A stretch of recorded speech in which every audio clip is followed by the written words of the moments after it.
नेताओं का सबसे बड़ा धर्म क्या है? राजनीति। और राजनीति धर्म के सहारे ही तो आगे बढ़ती बढ़ती यहां तक पहुंची है।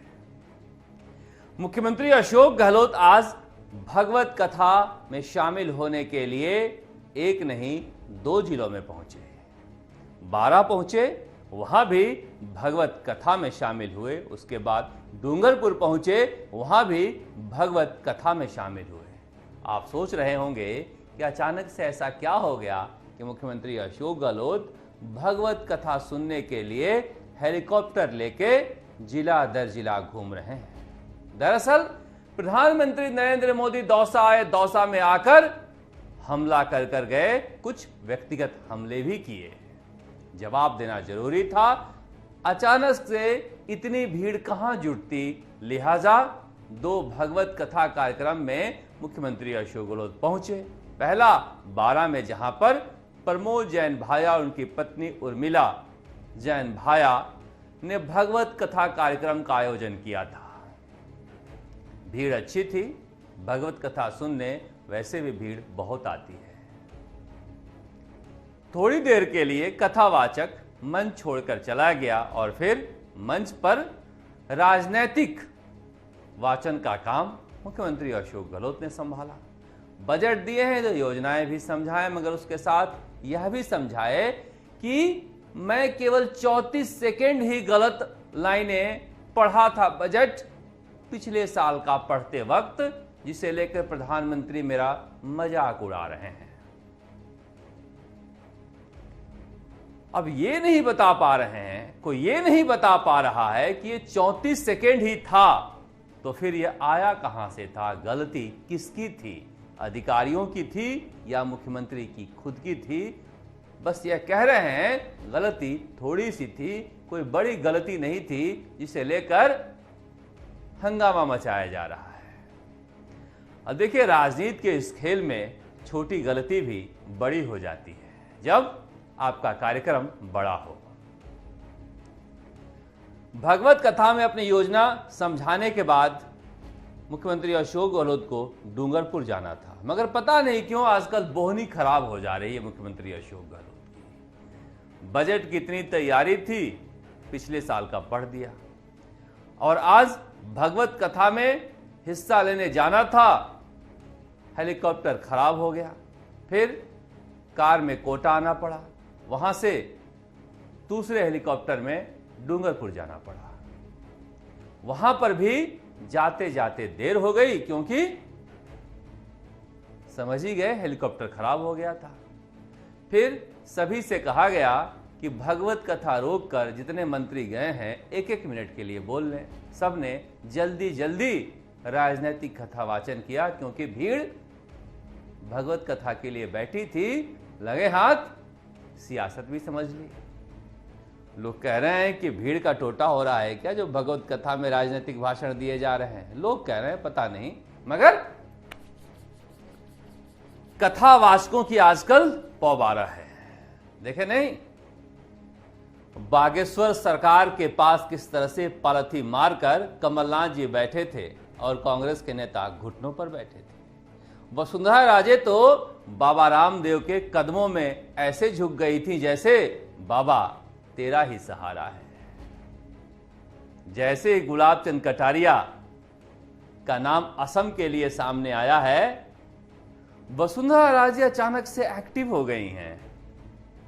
जिस दिन विधानसभा शुरू होता था उसी दिन आती थी, अब रोज आ रही हैं। उन्हें लगता है कि पद खाली हुआ है, क्या पता मेरा नंबर आ जाए, मगर नंबर आएगा क्या पता नहीं, क्योंकि राजेंद्र राठौड़ तेवर में है और राजेंद्र राठौड़ की पैरवी खुद संगठन महामंत्री अरुण सिंह, प्रदेश अध्यक्ष सतीश पूनिया और लोकसभा अध्यक्ष ओम बिरला कर रहे हैं। इसके बाद भी अगर नेता प्रतिपक्ष का पद न मिले तो फिर किस्मत ही खराब है। मगर लोग चर्चा कर रहे हैं कि क्या केंद्रीय मंत्री गजेंद्र सिंह शेखावत और वसुंधरा राजे में कोई समझौता हो गया है? पता नहीं। मिलने वाले कह रहे हैं कि आजकल वसुंधरा राजे जी की भाषा सुनकर लगता है कि गजेंद्र सिंह शेखावत की तरफ कुछ नरम दिखाई दे रही हैं, मगर ऐसी चर्चा है, चर्चाओं का क्या। केंद्रीय मंत्रिमंडल में फेरबदल होना है, 22 फरवरी तक हो जाएगा ऐसा कहा जा रहा है। किसकी छुट्टी होगी, कौन रहेगा? कुछ ऐसे नाम हैं जिसे लेकर खूब चर्चा हो रही है, डॉक्टर किरोड़ीलाल मीणा हो या फिर दिया कुमारी हो, मगर ये सब चर्चाएं हैं। चर्चाएं तो कांग्रेस में भी खूब हो रही है। लोग कह रहे हैं चर्चाओं का वक्त निकल गया है, अब क्या होने वाला है, कुछ नहीं होगा। मगर राजनीति में जो दिखता है वो होता नहीं, जो होता है वो दिखता नहीं है, ऐसा अशोक गहलोत का कहना है। तो क्या पता जो दिख नहीं रहा वो हो जाए, क्योंकि कहा जा रहा है कि दिल्ली में तैयारियां जोरों पर हैं रायपुर के अधिवेशन का, और यहां पर कांग्रेस के नेताओं ने अपनी ही सरकार के खिलाफ मोर्चा खोल दिया है। हरीश चौधरी के बाद रामेश्वर डूडी भी। सब क्या कह रहे हैं? ओबीसी को 27% आरक्षण दिया जाए, 21% से भी कम मिल रहा है। गुर्जर वोटरों से पहले ही से परेशान है सरकार, अब जाट भी अगर मोर्चा खोल दें तो फिर क्या होगा? और रिजर्वेशन का ऐसा मुद्दा है कि युवा इस भावुक मुद्दे के साथ जुड़ जाते हैं। देखा नहीं आपने गुर्जर आरक्षण को लेकर कितना बड़ा आंदोलन खड़ा हुआ था, और कैसे सैनिक असैनिक ओबीसी आरक्षण पर सरकार को झुकना पड़ा। तो क्या हरीश चौधरी ने जानबूझकर मोर्चा खोला है? क्या कांग्रेस की गहलोत सरकार और जाटों के बीच अब बड़ा टकराव होने जा रहा है? क्योंकि कहा जा रहा है कि मुख्यमंत्री अशोक गहलोत गुर्जर वोटरों के साधने की असफल कोशिश के बाद अशोक चांदना और जोगिंदर अवाना और शकुंतला रावत के बल पर जाट महासभा जो कभी हुआ करती थी, राजा राम मिल के जरिए जाटों को साधने की कोशिश कर रहे थे। मगर इस बीच जाट नेताओं ने लेटर बम फोड़ना शुरू कर दिया है कि आरक्षण का हक केंद्र के अनुसार, दूसरे राज्यों के अनुसार राजस्थान में क्यों नहीं है? हमारी आबादी के अनुसार हमें हक मिलना चाहिए।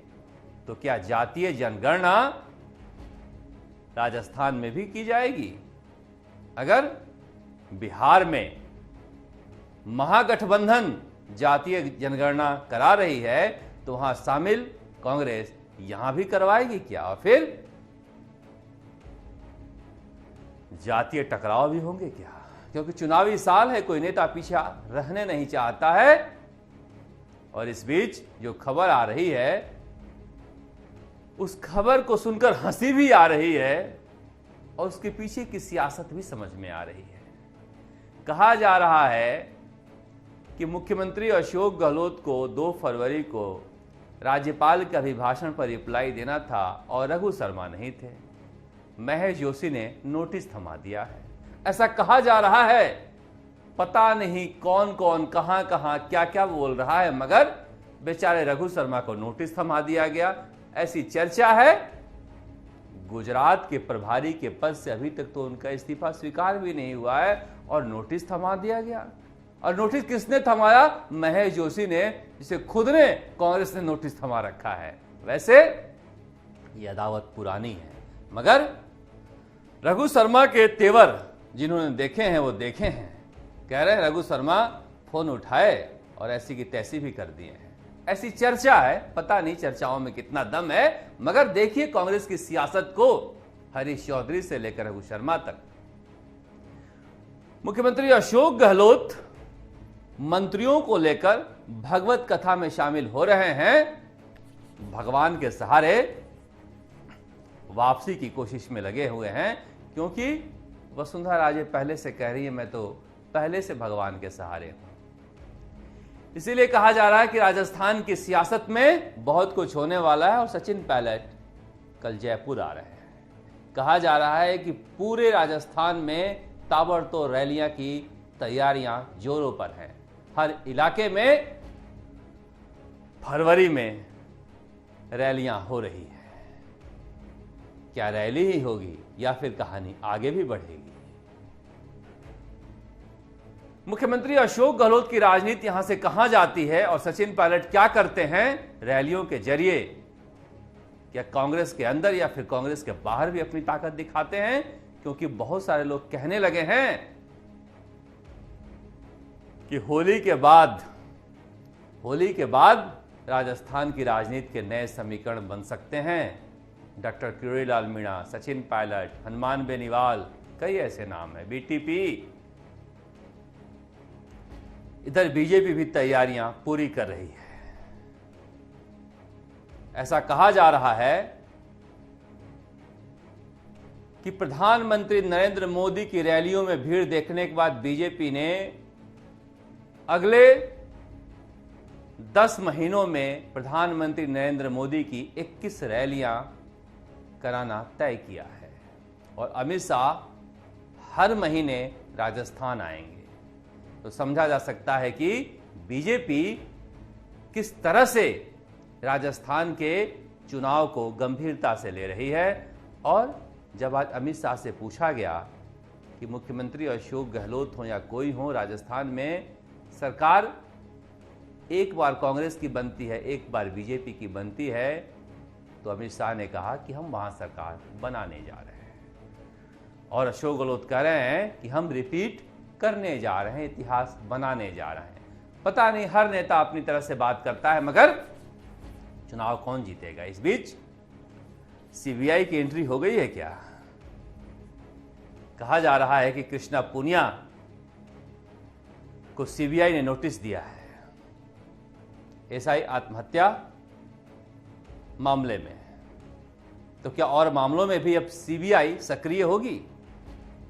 क्योंकि जिस तरह से भीड़ का उन्माद देखकर गए हैं प्रधानमंत्री नरेंद्र मोदी, उनका कॉन्फिडेंस भी हाई होगा। और जब कॉन्फिडेंस हाई होगा तो किसी भी वक्त ईडी की और सीबीआई की एंट्री हो सकती है।